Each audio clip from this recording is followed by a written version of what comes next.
Blinken said this weekend, Hirsch Goldberg Poland is an American hero. The Secretary got to know Hirsch's parents over the past 11 months, and like so many Americans who met them or who saw them in one of their many television appearances advocating for the release of their son, he heard from them time and time again what a special human being Hirsch was. Hirsch was a young man known by his family, by his friends for his kindness, for being a gentle soul who loved traveling, who loved music. And of course, he was attending a music festival on October 7th when it was attacked by Hamas, and he witnessed the murder of so many citizens, not just of Israel, but of countries around the world. The world also knows about the courage that Hirsch demonstrated that day, how he took refuge in a shelter with others who were attending the festival, and when Hamas threw grenades into that shelter, he picked up grenade after grenade and threw them back out until eventually one of them blew one of his arms off. Hirsch continued to demonstrate that same courage for the 330 days he spent in Hamas captivity. Tragically, any deal to bring home the hostages will come too late for him. But there are dozens of hostages still remaining in Gaza, still waiting for a deal that will bring them home. It is time to finalize that deal. The people of Israel cannot afford to wait any longer. The Palestinian people, who are also suffering the terrible effects of this war, cannot afford to wait any longer. The world cannot afford to wait any longer. Over the coming days, the United States will continue to engage with our partners in the region to push for a final agreement. During talks last week, we made progress on dealing with the obstacles that remain, but ultimately, finalizing an agreement will require both sides to show flexibility. It will require that both sides look for reasons to get to yes, rather than reasons to say no. In a speech 2 weeks ago, John Poland, the father of Hirsch Goldberg Poland, said, "There's a surplus of agony on all sides of the tragic conflict in the Middle East. And in a competition of pain, there are no winners. That pain, for Israelis, for Palestinians, for the region, has gone on for far too long. It's time to reach a ceasefire that brings the hostages home, that alleviates the suffering of the Palestinian people, and that ultimately brings an end to this war. And that's exactly what we will continue to push to reach." Matt? Thank you, Matt. Welcome back from Thank you. summer. So can I just ask extremely brief, I've got two, but Yeah. Just first, when you say we demand justice for his death and the death of the other hostages, can you be a little bit more specific as to what that means? Sure. Ultimately, we want to see those responsible for his death brought to justice. That can happen one of several ways. It could be brought to justice through the judicial system, either an Israeli judicial system, or, of course, while I can't speak for the American judicial system, obviously the Justice Department does look to bring, to hold responsible those accountable for the deaths of American citizens. It could also be by bringing terrorists to justice through other means. It could be through, terrorists who die on the battlefield in Gaza, including those responsible for his death. Including though, but not specifically those responsible for his death. Because do you have any hope of finding out who actually was, the individual I don't know individuals who were actually responsible for them? I do not know whether we'll find out. Yes, I do not know whether we'll find out exactly which individuals were responsible, but ultimately we hold the Hamas leadership responsible for the death of Hirsch, the death of the other hostages, as we hold them responsible for the deaths on October 7th, as well as, of course, the individual Hamas members who would have been responsible for this particular murder. But not the Palestinian people, No, not Palestinian of course civilians. not. Of course not. Okay, because they are bearing the brunt of what's going on right now. But in your mind, at least, that is not justice Of for course not. Absolutely for not. hostages who were killed. Yeah. Okay. Now on the talks that you mentioned, can you be?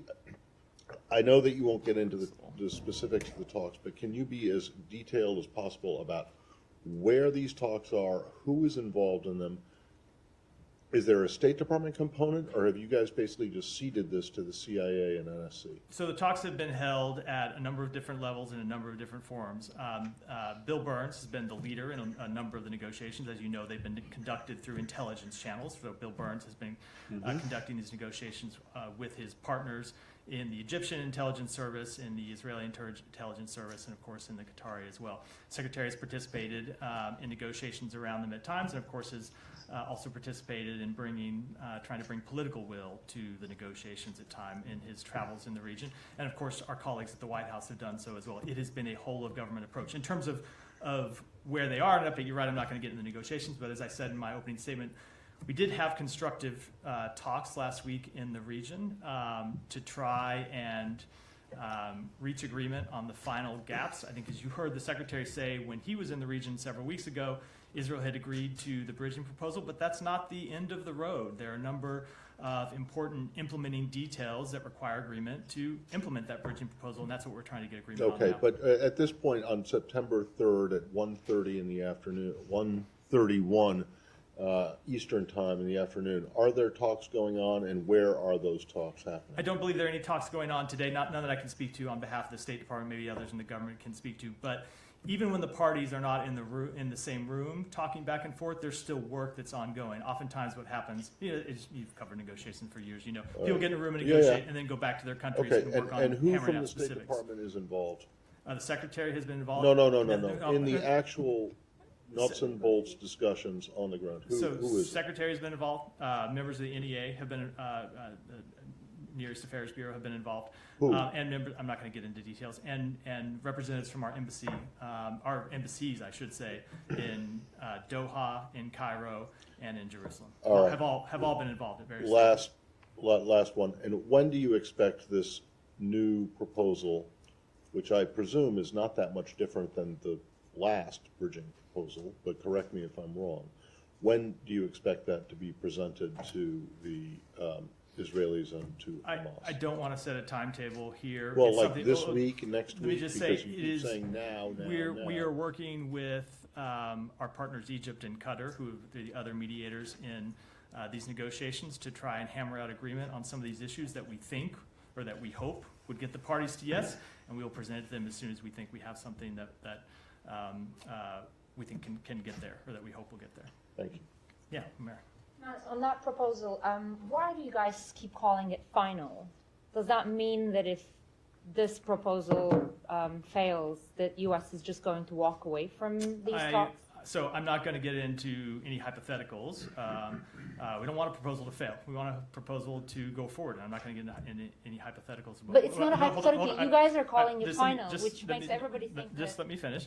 I'm not going to get into any hypotheticals of what would happen if this proposal wasn't going to get accepted.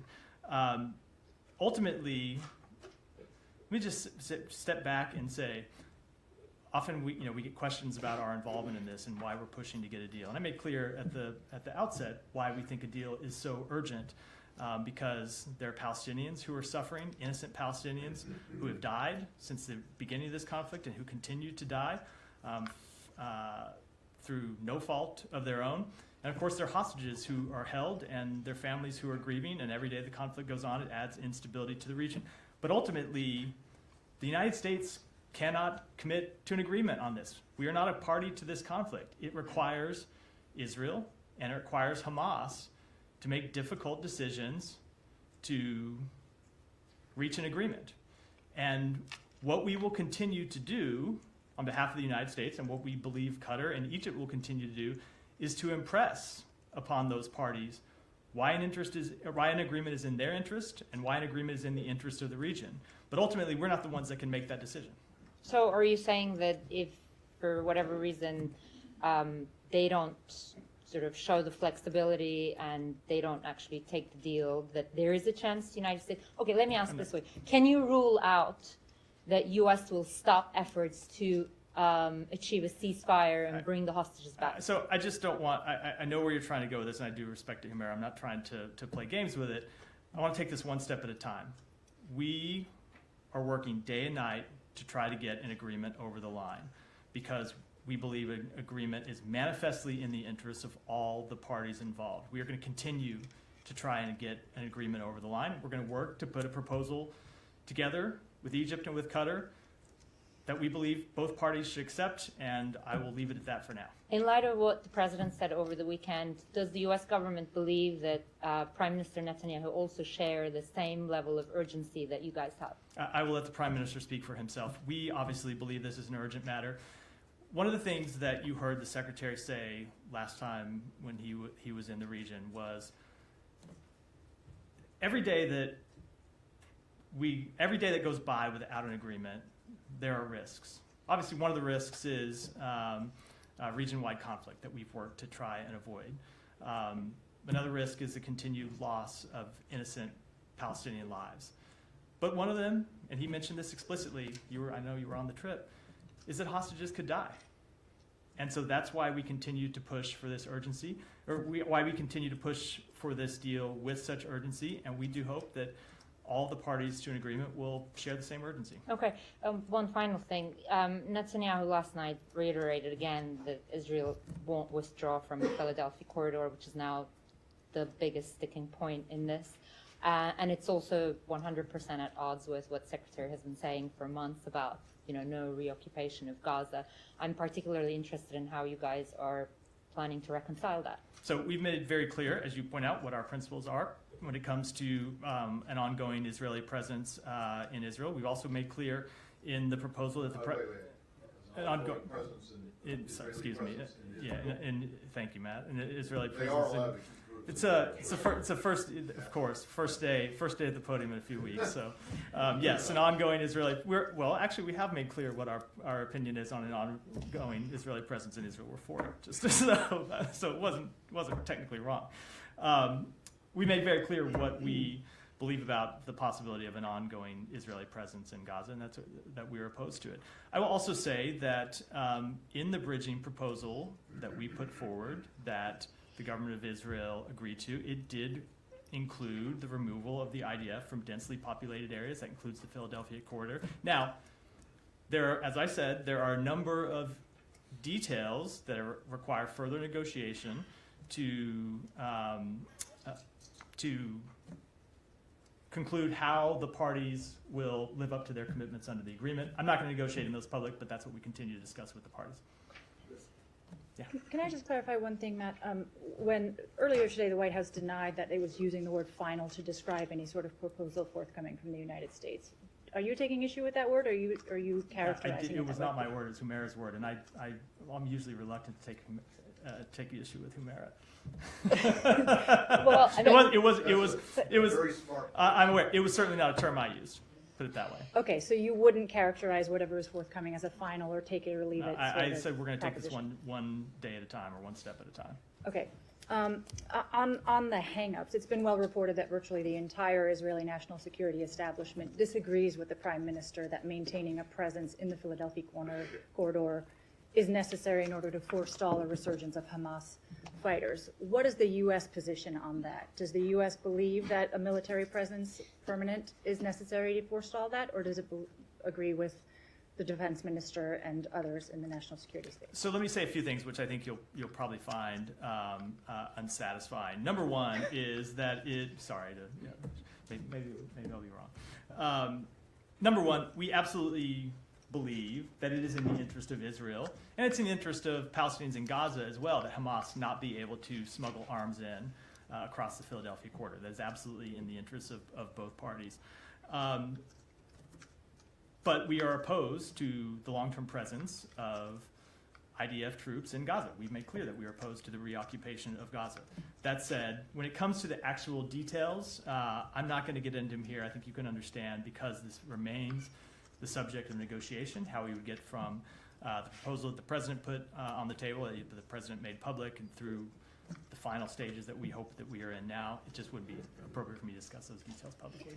I don't mean it as a political question. I just mean it empirically. Like, do you believe the job can be done in the way that the national security establishment in Israel does? I fully understand the question. I just don't think it's important. It is wise or helpful for me to get into those details publicly now. Okay. To follow up on Matt's line of questioning about Hamas leaders being brought to justice, I mean, the president said that Hamas leaders will pay for their crimes. You've walked through what that might look like, but when might that happen, considering you need Hamas's leadership sign off on a potential hostage and ceasefire deal in the near term. So when do you expect this justice and this payment for crimes to be delivered? I'm not going to put a timetable on it, but I think the United States has shown that we have a long memory when it comes to bringing to justice those responsible for the death of American citizens. Okay, has the U.S. entertained in any serious way a unilateral agreement with Hamas in order to secure the release of American hostages still being held? Our by that group? entire focus has been on securing an agreement to get home all the hostages. That, of course, includes the American hostages. Our first priority is always the safety and security of American citizens overseas. That's true when it comes to these hostage negotiations as well. And we are focused on a deal that would bring them home along with all the other American hostages. So there's no consideration being given to a sort of unilateral? We are working on a deal to get all of them home. Okay, I have one more question on the UK's decision to suspend some arms shipments Go ahead. to Israel. Has that, You can have 8 questions. I'm sorry, we've all been gone for a That's while, fair, we haven't had a fair. briefing in a while. Has that changed the US's position on whether international humanitarian rights have been violated in Israel? Is the U.S. rethinking any of its arms exports? No, this is a decision that the United Kingdom made based on its assessment under its own laws. We have our assessments that are ongoing when it comes to looking at possible violations of international humanitarian law, and those continue to be ongoing. Okay, the last we heard of those publicly was in April with the National Security Memorandum. There's been no update since April about the U.S.'s visibility into use of U.S. weapons. No, there continue to be a number of cases that are under review. As you know, it's an ongoing conflict. Oftentimes, when it comes to looking at specific cases, there are differing accounts that we have to sift through to try to gather information about actually what happened. There are, as I said, a number of incidents that are under review, and those remain under review. I don't have any update on them. Thank you. Maybe I can go ahead on that line of question. When it comes to the UK decision, has the US had discussions with the UK before they came to this decision? And what was the US standpoint? We did. They notified us of the decision, and that was basically the extent of the conversation. How does the US feel about it? Is it? You said it's. The United Kingdom's a sovereign country. It's a decision for them to make ultimately. I mean, obviously, in Israel, they've criticized this. I mean, how do you see this as part of the international pressure in some sort? A message to the Israelis? I don't. I take the foreign minister, someone with whom the secretary has a long relationship, has worked with very closely, at his word. He said this was a legal decision. They had a legal framework that they needed to apply. They applied that legal framework, and it led them to this decision. And it's of course appropriate for them to make their own legal judgments based on their system and their laws. But again, I mean, does this indicate that there could be? You say it's their own independent decision, but could they be onto something? I mean, is this something that could inform potentially how the U.S. would think in the future? No, I think you have to remember that these are different countries with different laws, different systems, and But so the same situation. Same situation, but you apply the facts based on your own legal systems. They came to this conclusion. We have reviews that are ongoing, and I don't want to prejudge what those reviews will conclude, but we are looking at a number of possible violations of international humanitarian law, and we'll make our own assessments based on our own review of the facts and our own judgments on our law as well as international humanitarian law. Let me just go back to one other thing that you mentioned. You said a couple of times flexibility is necessary in reaching this.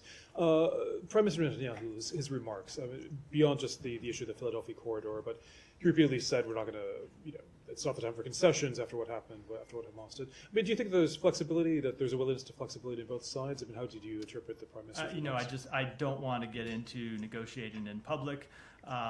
We are not calling for Israel in any way, and we have never, throughout these negotiations, called on Israel in any way to compromise its security. We stand by Israel's security. We stand by Israel's right to defend itself. Our commitment to that security is sacrosanct.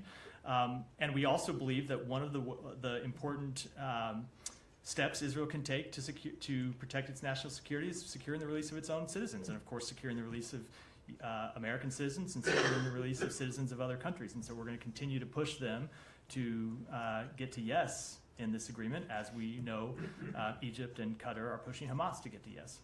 Just a final point, but you say not, of course, the U.S. doesn't believe it's compromising Israel's security, but could there be an issue that they might need to compromise sometimes in the logistics of this, whether it's the Philadelphia corridor and other things? Look, anytime when you're in this kind of negotiation, both sides are going to have to make compromises, right? Israel has already made a number of compromises when it comes to getting to where we are now. When you look at where we started at the beginning of these negotiations, they've compromised on a number of issues, as a party always has to do. And obviously, when you get to the final stages, some of the toughest decisions are left for the end, and they're going to have to make tough decisions on those. But we believe there's a way they can do that returns hostages home and protects Israel's security. Can you put out a list at some point of what the compromises will be, specifically what those compromises are? I think it's tough to do in the middle of a negotiation. No, maybe prior to this. Well after the fact. No. No. I mean, I'm talking about over the past 11 months.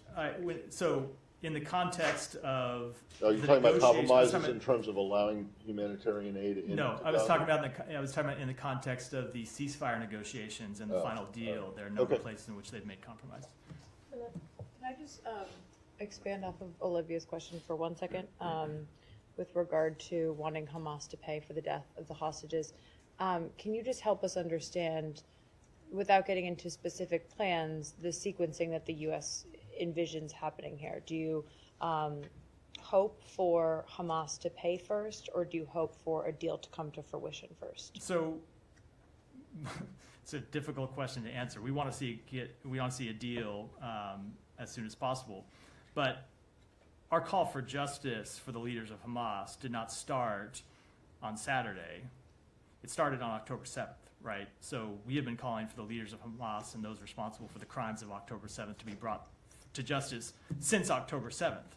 Now we will add to the list of particulars the death of an American citizen,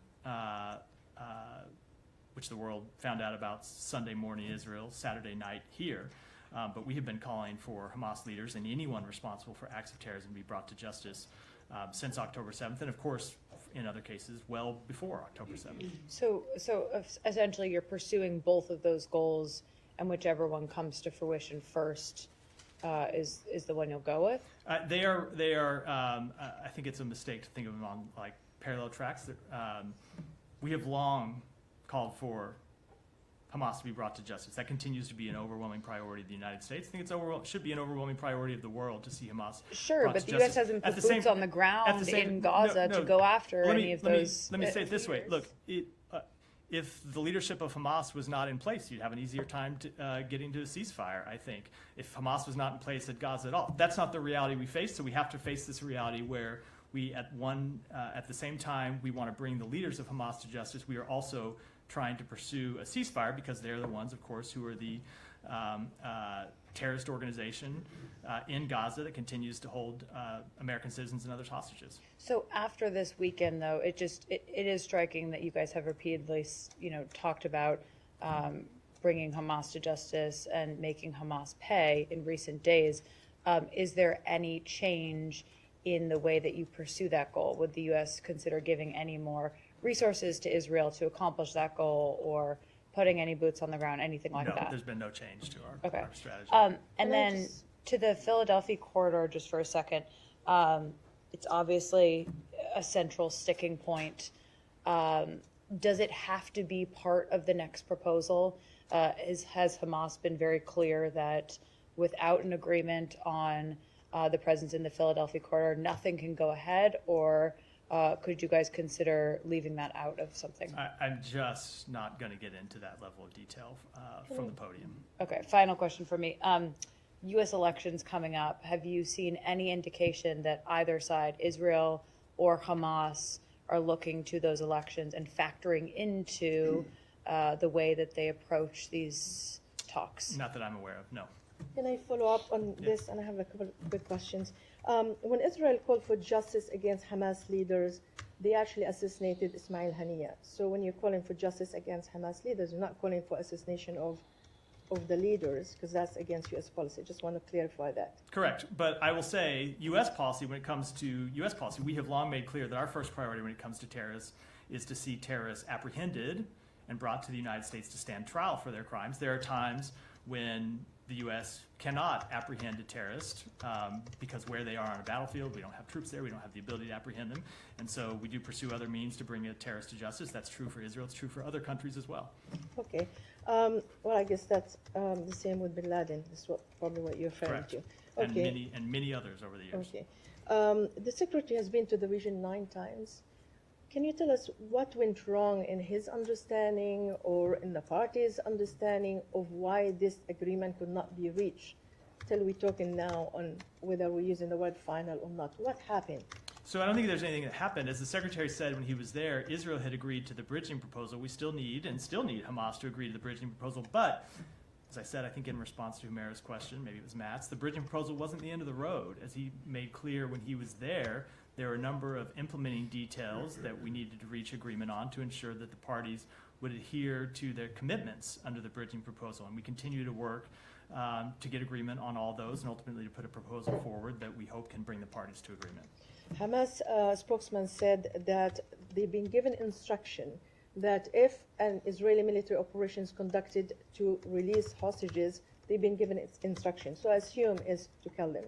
So this is as a result of the operation that the Israeli did in June that resulted in the release of 3 hostages and the killing of 200 Palestinians. Do you believe, the administration believe, that hostages can be released in any other way but negotiation? Sure, hostages can be rescued. Israel has rescued hostages in the same way the United States has rescued hostages, not Gaza, but other places around the world, and other hostages have been rescued. So it's not to rule out the possibility of hostage rescues. They can take place. But we have always been clear that it would not be possible to rescue all of the hostages, both because of Hamas's depravity and because just the sheer task of trying to find those hostages and successfully rescue them would prove something that would be too much for Israel, for any country. So we have always been clear that the path to bringing those hostages home and reuniting them with their families was at the negotiating table, not just by rescuing them. I also can't let the moment to pass just to comment on that reported order from Hamas. Sometimes we talk about the negotiations between Israel and Hamas and talk about them as two, and people think about them as two equal parties. They obviously are the two parties to these negotiations, but I think when you see an order like that, it shows just what a depraved group we are dealing with in Hamas when they make clear that they will execute innocent human beings rather than let them be rescued. People who, in many cases, aren't even citizens of Israel. Recall that there are citizens of other countries who continue to be held, countries with whom Hamas supposedly has no complaint, and Hamas's position is that it will execute those hostages rather than let them be released. I think that shows what a depraved organization Hamas actually is. One last final question. Yesterday, Netanyahu showed a map when he talked about the Philadelphia corridor. It has no West Bank. It has nothing on it. Is this kind of normal that he shows a map with just Israel on it? There's no Palestinian existence? I'm not going to comment on I'm just saying, is that normal for you? So No? I'm not going to comment on the Prime Minister's press conference. We have been quite clear about our position when it comes to Gaza, when it comes to the West Bank, when it comes ultimately to a two-state solution. Thank you. Rebecca Hartman with BBC News. Welcome. Thank you. Just to go back to the UK's decision to limit arms sales to Israel, Prime Minister Netanyahu says that it will embolden Hamas. I wondered what the US's position on that was. And also, if you could just give a little bit more insight into why the US disagrees with the UK's position. So it's not that we disagree with the UK position, it's that the UK makes an assessment based on their legal framework, as is appropriate for them to do. We make an assessment based on our own legal frameworks and looking at, in many cases, the same facts. But we have processes that are still ongoing and incidents that still remain under review. When it comes to assessing the decision, again, I'm not going to comment on what the Prime Minister says. Both of these countries are allies of the United States. The United Kingdom is an ally of the United States, and we respect the work that they do. Sorry, just to be clear, you said that not that we would disagree with UK's assessment. Did I hear that right? So you don't disagree with UK's My point is assessment? they're making an assessment under their law. What I mean is the decision that they made under their law to suspend arms. That is a decision for them to make based on their assessment of UK law. I'm not discussing, hold on, I'm not discussing the underlying determinations. We have our own reviews that are going. They have to make legal determinations. That's the determination that they made today. We can't speak to that. We can't make an assessment of that. It's a matter that involves UK law, and it's appropriate for them to do, not us. Do you agree with their underlying determination? And like the wording, I can read here. Where is it? That it says, I can't find it anywhere. It talks about a risk. So that determination is subject or is pertains to a standard under UK law, And the United States is not going to make an assessment under a UK standard. It's not appropriate for us to do But so. Matt, In the same way, we wouldn't expect the UK to apply a US standard in making their determinations. They have made their determination based on UK law. We will make our determinations based on US law. You're trying to, I think, distinguish this, saying like this is our law, this is their law, but effectively the battlefield that you're looking at is the same battlefield, and we're all trying to get at that. We're just trying to wrap our heads around how two countries with pretty similar values, by the way, are looking at the same battlefield and coming with very different conclusions. We are looking at the same battlefield. Have not reached conclusions. I think, number one, it is important to say. We have reviews that are ongoing, and we haven't made any final determinations or any final conclusions yet. Number two, there is a standard in the UK law. I will butcher it if I try to speak to that standard, but there's a standard that relates to the risk, I think it is. But there's And a so, hold on, standard hold on. in the U.S. I know, and it is a different standard, and so they make their determinations based on the standard that is written in UK law. We will make our determinations based on the standard based in U.S. law, which I don't think is that hard to understand. no, it's you would not. not expect the United States to apply the law of any other country. That's not what anyone's suggesting, but you have conventional arms policy. The wording there is like, it says the policy aims preventing arms transfers that risk facilitating or otherwise contributing. And then in the memorandum of White And there's House, a further definition of what risk is and how you it define talks about risk. like It's a- more likely than not. Correct. So that language is very much there. Correct. And if you're not And- disagreeing with their underlying assessment, That's not what I was speaking to. I was speaking to their legal assessment of UK law, not the underlying assessment on whether violations of international humanitarian law have been committed. We are making our own assessments on that underlying question, and we'll do it. And so it's two things here, right? There's a question of whether violations of international humanitarian law have been committed, and then there's a question of whether you suspend arms sales if you find that violation. And there is a standard for when you suspend arms sales in UK law. There's a standard when you suspend arms sales in US law. No, hold on. I know exactly, and they are different standards, and we will look and apply the law based on US code. Okay, based on what you just said, 1 and 2, there is the risk of IHI violations, and then when you take action. Let's talk about the first one. Does the U.S. see the same risk? We have said, so I can't speak to the level of risk. No, that you no, know. we're Hold not on. talking about You UK, said, we're talking about US. just let me answer. When you say the same, I assume you mean of the UK. I can't speak to the level of risk that the UK sees. What I can say is when we released the National Security Memorandum Assessment, we said that it's reasonable to assess that there have been violations of international humanitarian law committed. We agree with that. What we are doing is going and looking at specific incidents to make specific judgments on those specific incidents, find if they have been remediated, if there were violations of international humanitarian law in specific incidents, what are the actions that Israel took, if any, and you have to answer those two questions before you can make those determinations under United States law. That's what we're doing. Well, can you give us the timeline when those assessments will We will be get them. concluded? We will get them Because completed. We've all been asking about We will these get them for months. completed as soon as possible. And Sorry, just- sorry. I don't know. I'm apologizing. You're the No, one. no, who no, interrupted. no. Just a follow up. Was there a discussion between the US and the UK, or when did the UK inform you of that? They did notify us of the decision in advance. I'm not going to get into the exact timing, but they did notify us of the decision. Okay. Yeah, Jan. Thank you, Matt. Two questions on Russia and North Korea. The Russian Deputy Foreign Minister announced a revision to the nuclear doctrine that includes principles for the possible use of nuclear weapons. How would you react to this? Let me take that question and get your response. A second one, North Korean Kim Jong-un said he would fully support Russia's war in Ukraine. What impact do you think this will have on a nuclear-armed North Korea? So we've already seen the impact for Ukraine of North Korea supporting that war when it comes to transferring weapons that have shown up on the battlefield, and we will continue to take action to hold Russia accountable for its actions in Ukraine and to hold North Korea accountable for its support for that war. Thank you. Yeah. Thank you, Matt. If I may change subject to Georgia, I Please. know you discussed the foreign agent law of Georgia. Monday is a deadline for organizations to register under Georgia's foreign agents law, which is often referred to as a Russian law by the public.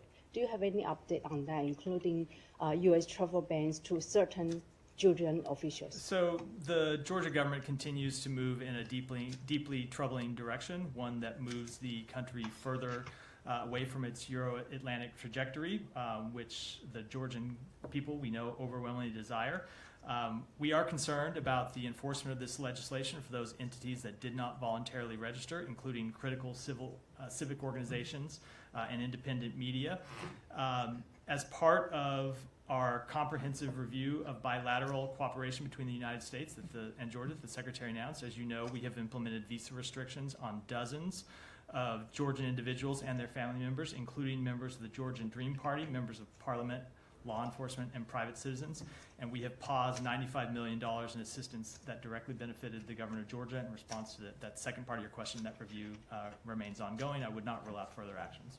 And on U.S. relationship to China, National Security Advisor Jake Sullivan has returned from last week's talk in China, and leaders from the two countries are expected to have phone call in coming weeks, followed by face-to-face talks. Can you talk about the top items on State Department's agenda regarding the U.S.-China relationship, and then can you give us an idea of high-level communications between the two countries, officials from the two countries, look like in September? Yeah, so in terms of issues that will make progress on, there's one overarching issue, and that is ensuring that the relationship between the United States and China, which is probably the most consequential relationship in the world, does not veer from competition into conflict. And that's why the diplomacy that we have been conducting under the President's leadership has been so critical to making sure that where there are areas of differences, we openly discuss those differences and make sure we at least understand where the other one's coming from, even if we can't reach agreement. But then there are other areas in which we hope to make progress, and those are the areas in which the President Biden and President Xi agreed to work together at Woodside in November. So cooperation on counter-narcotics, on sustaining military communications, on talks on AI risk and safety, and strengthening people-to-people exchanges. We look to continue to make progress with China on all of those issues. Related? Yeah. Thanks, Matt. Given what you just said about U.S.-China relations, over the weekend, the Pacific Island Forum removed a version of its communique that referred to Taiwan as a developing partner, which was based on a 1992 agreement allowing Taiwan to play a role in that entity leaders meeting. Now, under pressure from China, that line, reference to Taiwan as a developing partner, was removed from their communique, and a new one has been reposted. I was wondering if the State Department has any, if you have any comments on that. So I won't speak to the decision, to that decision, but of course our One China policy has not changed. Are you aware if National Security Advisor Jake Sullivan brought this up in his meeting with last week? So as always, I will let the White House speak to meetings that the National Security Advisor had. Alex. Thank you. Welcome back.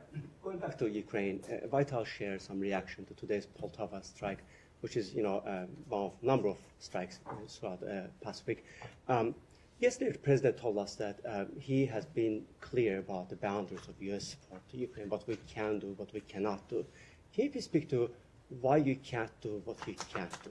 So first of all, let me speak to what we have done, Alex, because I think sometimes people get lose that in the debate when it comes to the particular question that is being presented to us at one time. That is the United States that has supported Ukraine from the beginning of this war, that has marshaled an international coalition to supply weapons and ammunition to Russia to repel Russian forces on the battlefield and to hold Russia accountable, and in the same way that we have marshaled an international coalition to impose sanctions and export controls and other measures on Russia. Now, we have adapted our policy over time based on changes in the battlefield. We continue to remain flexible and look at changes in the battlefield and adapt and adjust our policy when necessary, something the Secretary has spoken to, and that's what we'll continue to do. I mean, if you put yourself in Ukrainian shoes, you'll witness that the Russian bombers are better protected than Ukrainian civilians, and they wonder why is it that Russia still has free hand to strike Russia Ukraine? does not have a free hand. We continue to supply. Without Hold on. accountability. We continue to supply Ukraine with air defense systems. If you might recall the question that you were asking me a number of times over the summer, why don't you do more to provide Ukraine with air defense systems? And then at the NATO summit, we announced the provision of a number of air defense systems that have been put in place to defend Kyiv and other cities across Ukraine. We continue to supply Ukraine with other equipment that it can use to push back on Russian military assaults, and that'll continue to be our policy. On that line, Matt, there's also concern about the PDA, presidential drawdown authorization, which will, I think, expire by the end of this month if the Secretary doesn't take further steps to allocate those $6.2 billion for Ukraine. Is the department considering any way to? I'm not going to expedite? preview any actions before we take them, but I think one thing that you have consistently seen from this administration is a steady provisioning of lethal equipment to Ukraine throughout this war, and that will continue. But last year you did let 1.75 billion to expire. And as I said, Are I'm you not going to. assuring us it's not going to be a case this year? I'm not going to speak to any decision. If you look at the totality of our assistance, the billions of dollars that we have provided in security assistance, including in the time period which you discussed, I think it's pretty hard to question our commitment. Alex. One more from me, if I may. On Mongolia's failing to execute the ICC arrest warrant for Putin, what does it tell about the international rule of order and the international criminal justice system? So a few things. Number one, as we've said, we don't believe any country should give Putin a platform to promote his war of aggression against Ukraine. We do expect Mongolia to adhere to its commitment and its support for the principles of the UN Charter, including sovereignty and territorial integrity, and convey that those principles must be upheld around the world. We understand the position that Mongolia is in, sandwiched between two much larger neighbors, but we do think it's important that they continue to support the rule of law around the world. Yeah. Oh, yeah, Sean. Were you disappointed they haven't arrested him? As I said, we do very much understand the difficult position that Mongolia is in. It's a much smaller country between two neighbors. We look to continue to support Mongolia, but we do think it's important that they uphold their international obligations, and it's important that if they do communicate with Russia, that they make clear that they support Ukraine's territorial integrity and sovereignty. Population-wise, I just mean in comparison. I mean in comparison to Russia and to China. Go ahead. Thank you, Matt. This so far has conducted about more than 1,000 attacks in Iraq and Kurdistan region, and today they killed a shepherd, and also they put the civilians into dangers. So do you have any assessment, any comments on the Turkish military incursion in Kurdistan region of Iraq that puts civilians into danger? So I wasn't aware of that specific incident, so let me take it back and get you comment. Yeah, go ahead, Pine. Yes. According to reports, Turkey will be the first NATO member country to request membership of the BRICS, the economic bloc that the leaders are Mr. Putin and the president of China. I wanted to know if you have any comment on this. I'm not going to comment on on those reports, other than to say that Turkey continues to be an important ally to the United States that we work with whom we work on a number of issues. The U.S. ambassador to Pakistan, Donald Bloom, met with the foreign minister Isaac Dar, and the focus of the discussion was Afghanistan and region security. We heard that recently we have seen deadliest terrorist attacks. More than 70 people were killed, and we heard in that meeting Pakistan asked for U.S. help to defeat these terror networks. Any comments? So the United States strongly condemns last week's deadly attacks that targeted security officials and civilians, including the murder of 23 innocent civilians in Musa Kale. The Pakistani people have suffered greatly at the hands of violent extremist terrorists, and our hearts go out to the families and loved ones of those killed. The United States and Pakistan have a shared interest in combating threats to regional security, and we will continue to stand shoulder to shoulder with Pakistan in its fight against terrorism. So Iran has warned Pakistan with the final notice to complete the gas pipeline project, or possibly face $18 billion in fine. Despite its domestic energy needs, Pakistan is also under pressure from the U.S. To not move forward with that project or face sanctions. the Pakistan has been seeking a sanctions waiver to finish this project. Any comments on that? So what I'll say is that we will continue to enforce our sanctions against Iran. And as a matter of course, we always advise anyone considering business deals with Iran to be aware of the potential ramifications of those deals. At the same time, helping Pakistan address its energy shortage is a priority for the United States, and we continue to discuss energy security with the government of Pakistan. UN experts are expressing alarm about a sharp rise in executions in Iran. The month of August saw twice as many executions of individuals as occurred in July.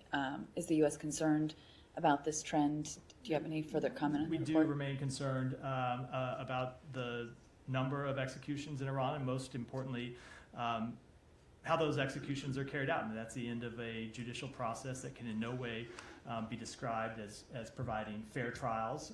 It can no way be described as independent. It's one of a number of violations of human rights that we see Iran continue to take, and it's why we continue to enforce our sanctions to hold Iran accountable for those actions. Yeah.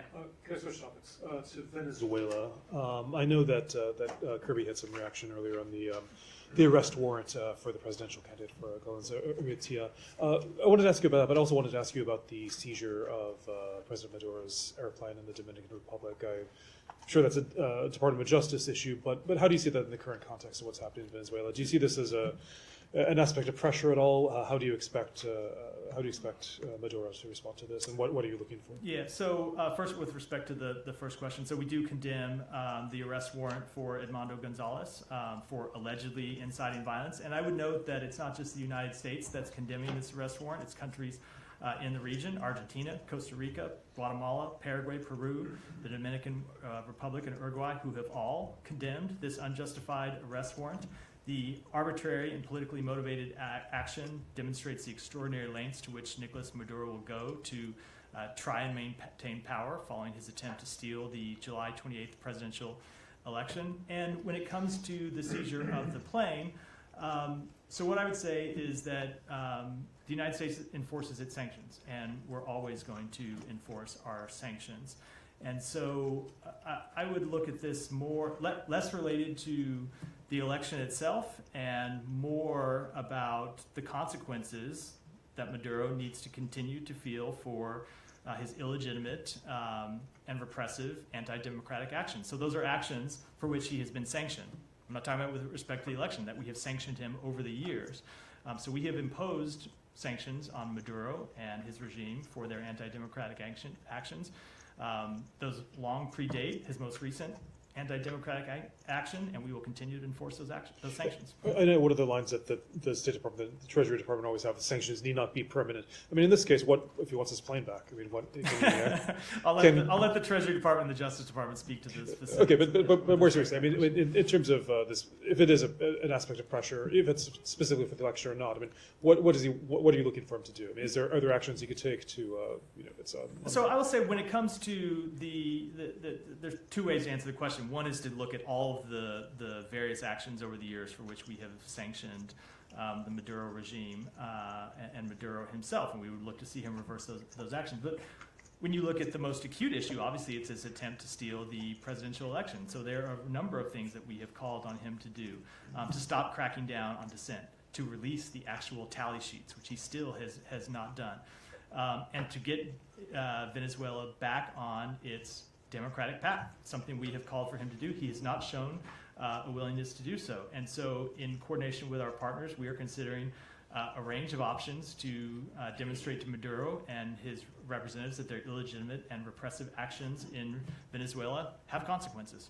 Sure. Just very briefly, I don't know if you have anything on this because it happened quite recently, but in Uganda, the opposition leader Bobby Wine says he was shot, and that he's saying the Museveni government is to blame. Do you have any commentary whether you think this is accurate? Any comment? So I did see those reports just before I came out here a few minutes before. We are concerned that violence against opposition voices means the democratic space continues to shrink in Uganda. Respect for freedom of peaceful assembly and allowing political parties to operate freely are fundamental values of democratic societies. There is no place for harassment of opposition voices. The harassment of opposition voices and continued human rights abuses damage prospects for Ugandan progress and its partnership with the international community. And with that, we'll wrap for today, everyone. All right, sorry, everyone. Went a little long today. Thanks.